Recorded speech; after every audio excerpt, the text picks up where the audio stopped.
rí mi, ẹlẹ́rìí mi, àwọn ọmọ ṣẹ̀ṣẹ̀ dé ni.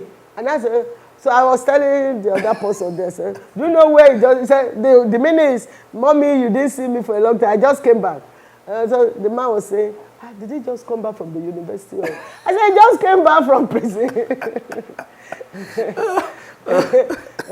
University of Life. He just came back from prison and he's going back to that vice. It's very unfortunate. From prison back to the vice? No rehabilitation, nothing. On the area of drug, is there any correlation between your organization and the NDLA? You see, in most cases, when you see the NDLA even making someone that is smoking like a drug ambassador, like an ambassador, you know. So what are exactly? I was going to say that. Yes, they even have ambassadors, you know, smokers as ambassadors. So what message are you sending? And they say, oh, they want to use him to stop it, and the guy is still messing up. But I know they are not doing well.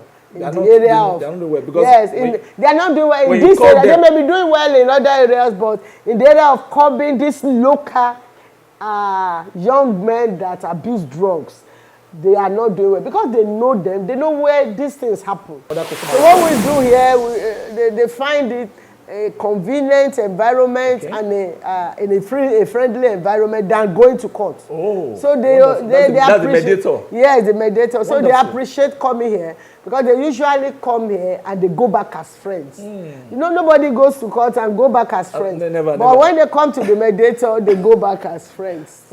That is the difference between coming here and going to court. Yes. I do not ride on anybody's glory. I do not even. I do not ride on either my partner or my marital glory. I am who I am. I'm reluctant to even tell you I am a husband of so, or when I was growing up, a daughter of so. I've seen this in you. Oh, sorry, I am a wife of so, or a daughter of. I want you to know what I can provide, what I can do, what I can achieve by my own person. I mean, somebody should be saying, you should be referring to my own achievement, not me riding on the achievement of my father or of my husband.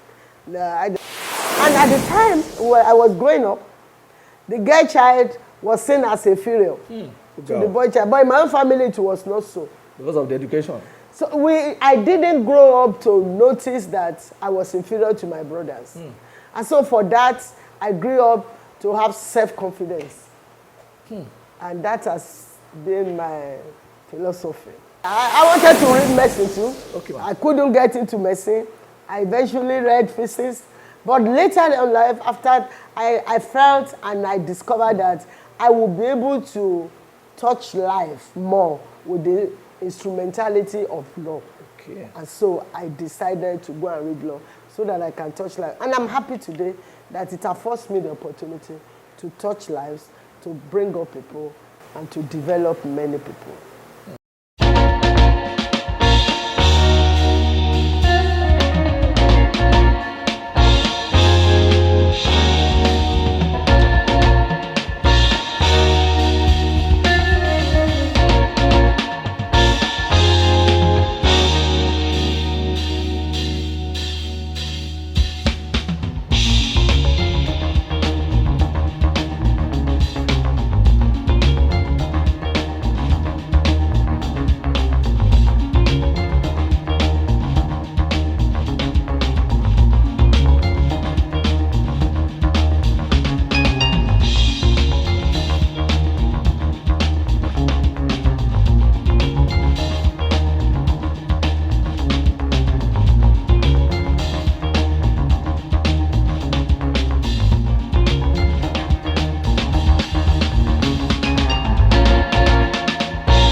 call And I specifically want to mention this, and I'm not sure too many people know about this law in Lagos under the Lagos State criminal law. I think section 230. I'm not very sure of that section now.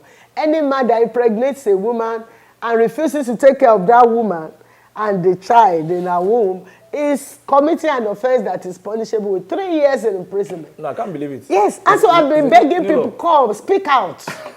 Speak out. If anybody impregnates you and disappear, please speak out. Contact a non-governmental organization. It is an offense. It is an offense and it is punishable with a jail term. So I'm sending warning to men there. If you go and impregnate a woman and you refuse to take responsibility, you are committing an offense. It will earn you a 3-year jail term. Especially most of these musicians and entertainers. Especially musicians and entertainment and many other men, irresponsible men that do this. In fact, I will always pray to God to allow me to be talking to you on this kind of awareness. Yes. You see, there is a case that I've been handling in the last 2 years, and I find it so funny. A woman had 2 kids for a musician, a gospel musician at that matter, and there is no form of help. There's a lot of we learned that it has always been a tradition. We investigated that those are other 10 or 8 women that have been put in family with that same manner. And the woman took him to, what they call that place in Kenya, family, whatever. And the family court? The magistrate court? Yes. And the family court, magistrate court? Yes, she took him to welfare. Oh, welfare. Then, from welfare, the case now went to family court. Yes. And for the past 3 years, they've been mangling it. It's like when the judge is becoming sympathetic, somehow the judge will be removed. They bring another person. It's like the guy. It's unfortunate. It's appears that the guy was influencing it. And this guy is a popular musician. I'm very sorry to mention his name. I mean, you may not bother to mention his name. Okay, now, what is happening now is that we now decided, another person now said, let's sue him for breach of promise to marry. The 2 children are there. He sends some meager amount to them. We not discover there's another woman somewhere that I will sue him to a high court, but he's evading law and all that. So we want to ask that, is there any law that prohibits a man putting a woman in the family way only to abandon her? Or even promise her to marry? Mentioned the law now. It's a 3-year imprisonment. I just mentioned the law now. Criminal law of Lagos State. Criminal law of Lagos State provides that any man, I think section, I'm not very sure, whether section 423 or section 234, provides that any man that impregnates a woman and refuses to take responsibility has committed an offense, and the offense is punishable with a 3 years imprisonment. It's a law of Lagos State. And this law will bind anybody that resides in Lagos State. In Lagos? Yes. Either in Ogudu or anywhere in Lagos. So that is, that man has committed an offense, and the woman has a right of a day in court. Then I also want to comment on the other area of the case that has been in court. Unfortunately, we have the problem of criminal administration of justice in Nigeria because especially in Lagos State, too many cases in court, few judges, too many adjournments, and so part of this are, of course, some of the problems, some of the lawyers also hide under this to also prolong cases. And that is why many times some litigants will say, please, I want the case in court because I will weary the other side in court. After long adjournments, they will chicken out, and that will be the end of the case. That's what it's unfortunate. Yeah, it is very unfortunate. 3 years. Yes, but for family, under 4 years. Yeah, but for family courts, it shouldn't be, because there are courts that have been set apart to take cases of family issues, especially that has to do with children.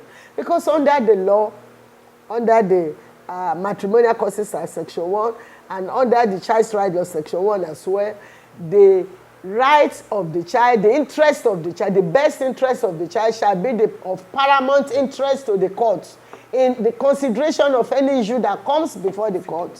The court will first of all look at the best interest.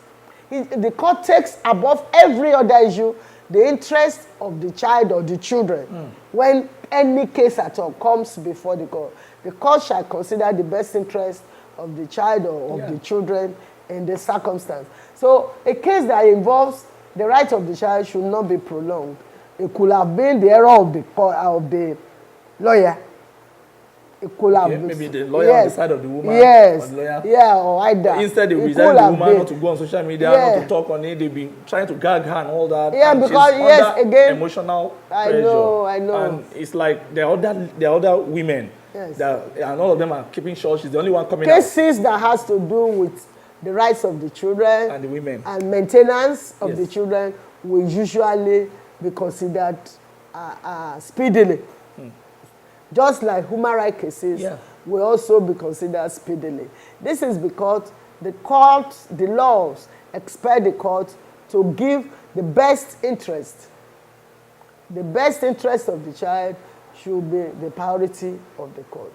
So I'm surprised that this case is, and I don't want to believe that it is the fault of the court alone. It could also have been caused by the lawyers that are handling this matter. Yes.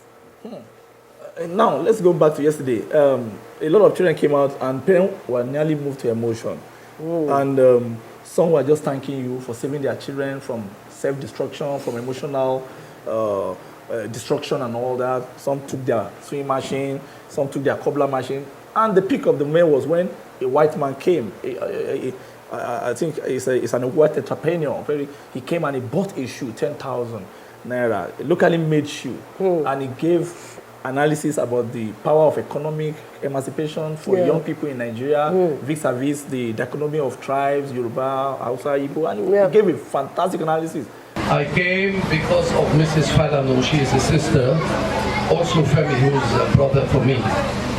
Now, I don't want to stay longer, I have to go, but why did I come? I want you to realize here in this country, Nigeria is a very, very beautiful country, but it is mismanaged. Totally mismanaged. So, I'm sorry, maybe some politicians will hear what I'm saying and they will not be happy. You understand? But what I want to say is this country is made out of 3 major tribes, which is the Yorubas, Igbos, and the Hausas. My advice to you Nigerians is to unite and love one another. Now, the country, Igbos are mainly Christians, Hausas are mainly Muslims, and the Yorubas are split between Muslims and Christians. So now the Yorubas are the people who can really can play the catalyst between the 2 tribes. So if we join 50% of Yorubas to the Christians to the Igbos, then 50% of the Muslims of the Yorubas to the Hausa, so we have a great balance in Nigeria. So nobody tell me, say me a Muslim, me a Christian. No. Listen to me, guys. You've been manipulated. People play on you. Separate and rule. I don't know what to say. Mrs. Falana is in a good position to tell you. How did you feel at that moment? I felt great. I felt great, and I was happy that we were getting somebody to lend his voice onto our voice, to also talk to these ones and encourage them. I was very happy. I was elated. Yes. And you went further. Eventually, you gave award to the best behaved student. Yes. And finally, we have a gift for the best behaved students. Wow. The best behaved students in the course of the day. When we talk about best behaved, punctual, polite, humble, law-abiding, not necessarily the best in class, but law-abiding, humble, and punctual. And we have Asa Johnson. Wow! Williams May, congratulations to you!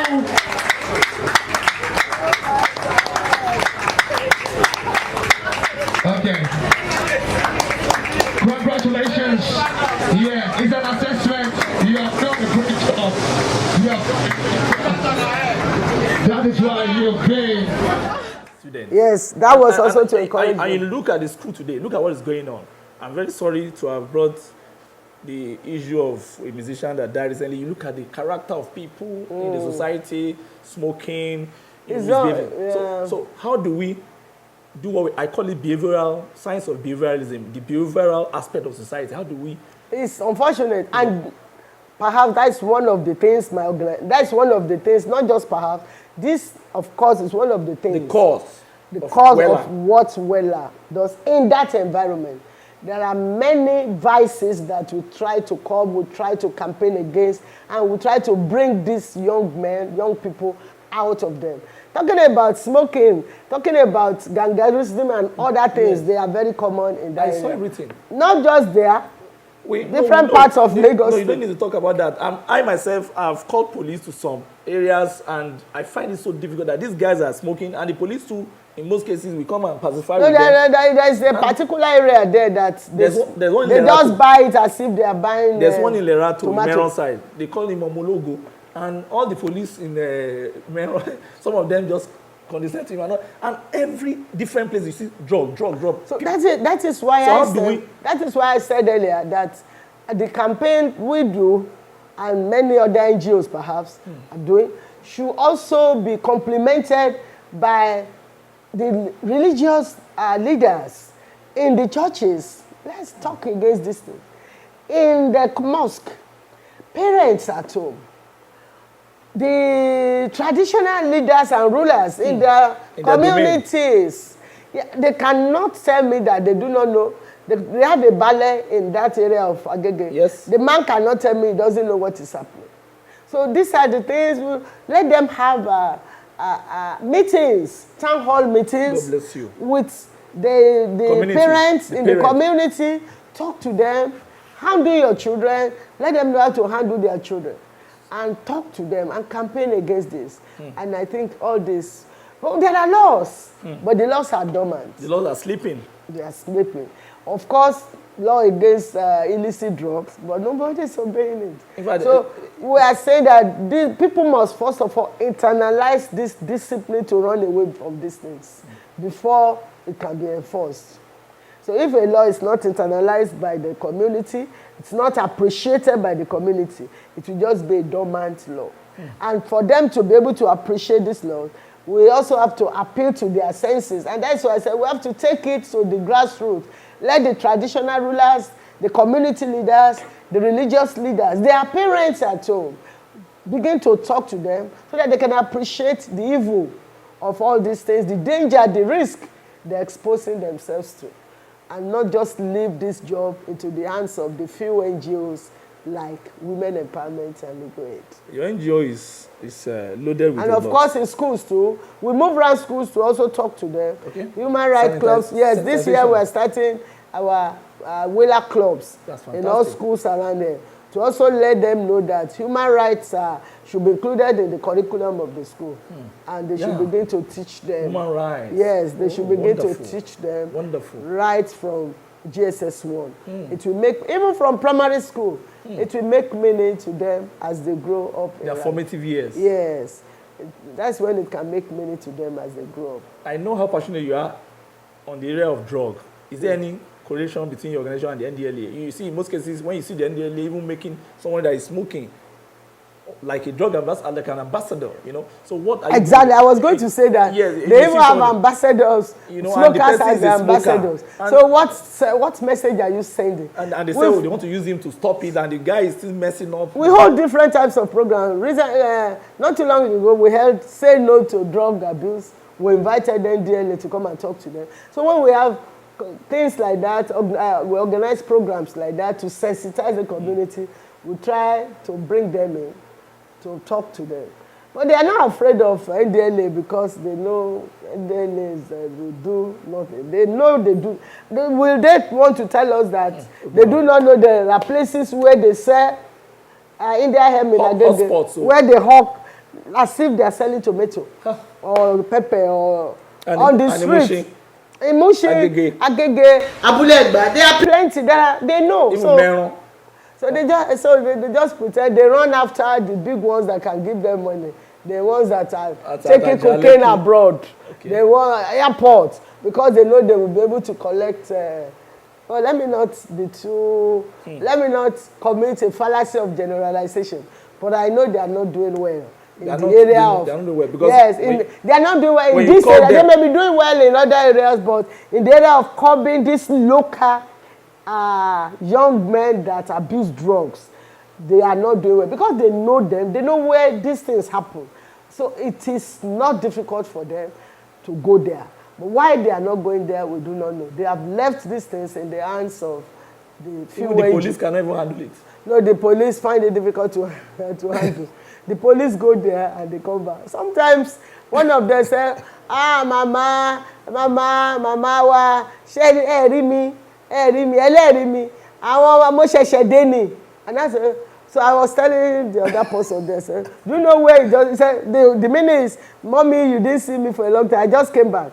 So the man was saying, did he just come back from the university? I said, I just came back from prison.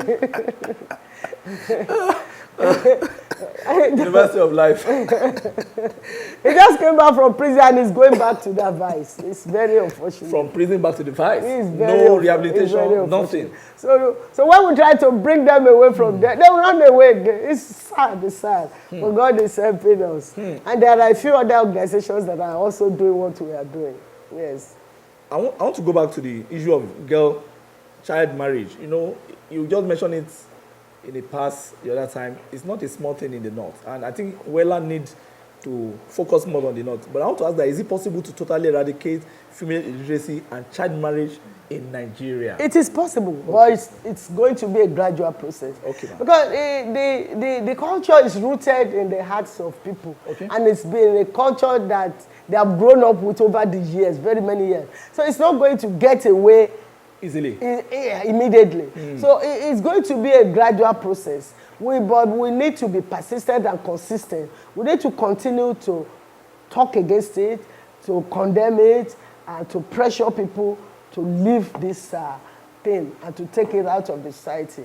So we shouldn't be in a hurry to rush it out immediately. It's not going to be easy, especially with our allergies, the big men, the politicians, who believe they have the money and the power to buy the young girls. They just give their parents small money and they take them out of school. Meanwhile, their own children are sent abroad to go to school. And they marry these girls because their parents are poor. They give them little money. They give their parents little money.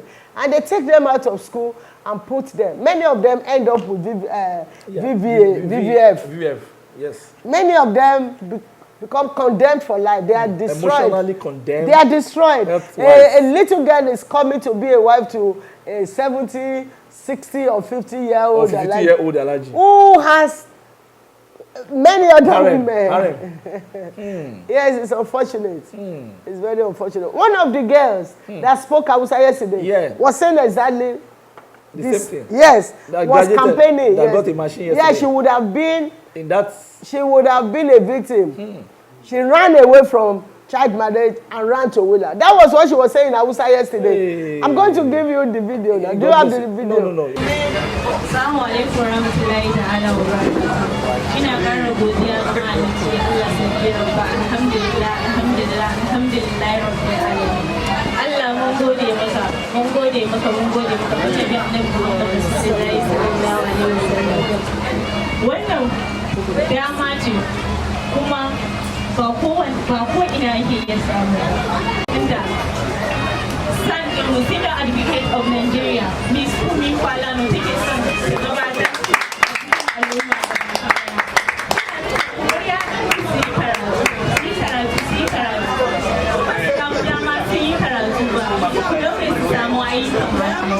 karatu jigo ne a rayuwar yaya mata sosai. Kun kun duba da baki ɗaya rayuwar nan, mu yawanci arewa mu ne muke shan wahala saboda menene aya mata ba a barin su. Wannan dama ne da ya kamata mu yara, mu 'yan mata, mu yara ƙanana mu nusar da 'yan uwanmu cewa karatu fa shine jigon rayuwa. Shine jigon rayuwa. Ba wani gata da za ka yi wa ɗanka gare ku iyaye. Ba wani gata ko wani martaba da za ki ba wa yanki. Ya wuce ta yi karatu. Ko a cikin Kur'ani mai girma Allah ma ya faɗa ya ce menene ku bari 'ya'yanku mata su yi karatu, su nema ilimi kamar yadda 'ya'ya maza za su nema karatu. 'Ya'ya mata ma su nema karatu haka. 'Ya mace in ka tarbiyyantar da 'ya mace ko ka ba ta ilimi ka tarbiyyantar da al'umma ne gaba ɗaya. 'Ya mace jigo Yes, she was campaigning against child marriage. Her colleagues, her mates, who hadn't the opportunity to resist, escaped. they are destroyed now in the village. But she ran away and she came to Willa today. She has a tool, she has a vocation, and she can stand on her own, begin. And she can be rightly married. Yes, and marry right some time. exactly. She can be rightly. Yes, she can marry somebody she likes at the right time. So that's exactly what she was trying to say in Hausa yesterday. She said a lot. Yes. I had a bit of it. Yes. She said that Wella is like a savior. Yes. And she was telling all her kings and family to also come to Wella. Yes. From like that any one of them that find themselves that if they come to Wella, you are going to help them with legal aid and you're going to also help them with economic empowerment. Exactly. Yes. I want to ask you that lists of women are suffering in their marriages and places of work as a result of male domination. How do you educate the men in the society to support this vision? Yes. Like I said, discrimination against women, violence against women are all rooted in the hearts of men. On a daily basis, we record at least 2 or 3 cases of violence against women.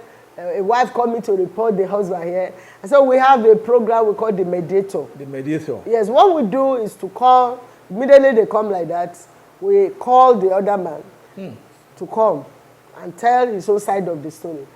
The man will usually come. When we tell them that this is a human rights organization, they will usually come. Those who do not come, we get the police to arrest them. So they respect the force of law? Yes. Behind Wella? Yes, those who do not come, we get the police to arrest them. And when they come, even the rapid response domestic violence, the Lagos State organization sends some people to us for us to intervene. And so we intervene, we try to see how we can reconcile them and resolve the issues. When the issues become so reconcilable, we go to court. So we do this and God has been helping us. We have been able to resolve so many cases. And domestic violence. In fact, you go to customary court order, every day you almost see all those kind of things. Yes. Customary court order there, and some other customary So what we do here, they find it a convenient environment and a friendly environment than going to court. Oh, so they that's the appreciate. mediator. Yes, the mediator. Wonderful. So they appreciate coming here because they usually come here and they go back as friends. You know, nobody goes to court and go back as friends. Never. When they come to the mediator, they go back as friends. That is the difference between coming here and going to court. Yes. Oh God, this is too much for you to comprehend. Let me ask you this question. It is so huge. You see, that name, the name Falana on marriage aside, and AKINOLA AGUDA on the sibling side. Yes, witness, can you tell the panel your name? What? FEMI FALANA is my name. Where do you live? Well, I think you know where I live. I live in Lagos. This is my big client. My lord, we live together in Lagos. Not in this tribe, you know. Somewhere else. Practitioner, what do you do for a living? I'm a legal practitioner. You are being recorded. Yes, go on. Don't look at us. You sent a petition. You did say yesterday that you never had any political post. Is that correct? Yes, correct. You were the chief of army staff for about 4 years? 3 years. 3 years. As the chief of army staff, you were in the provisional ruling council. Yes. That body performed legislative and executive functions in Nigeria. Are you aware of that? Well, I was performing my military duties as the chief of army staff, the head of the army. To the military? Yes. But you were also sitting on the PRC? In a military government. Yes, in a military government. These are very huge names. How do you wear, I mean, the glory? I mean, how do you handle it, being a father? I do not ride on anybody's glory. I do not even, I do not ride on either my partner or my marital glory. I am who I am. I'm reluctant to even tell you I am a husband of so, or when I was growing up, a daughter of so. I've seen this in you. Oh, sorry, I am a wife of so, or a daughter of. I want you to know what I can provide, what I can do, what I can achieve by my own person. I mean, somebody should be saying, you should be referring to my own achievement, not me riding on the achievements of my father or of my husband. No, I don't do that. There is something. I want to also contribute my own quota to the society and leave my own footprint in the sand of time. So that after many years, after I may have departed from the world, people will be able to say there was a Funmi Falana that did this. I want to touch lives. And that's why I'm giving back to the society this way, so that people could have something to say about me. That's leaving your own footprint in the sand of time. So I am not the wife of somebody or the daughter of somebody, but I am the person who has done this. You are the person who has done this. Your character, strength. Yes. The strength of character. This is what I can do, how well I can touch my environment, my society.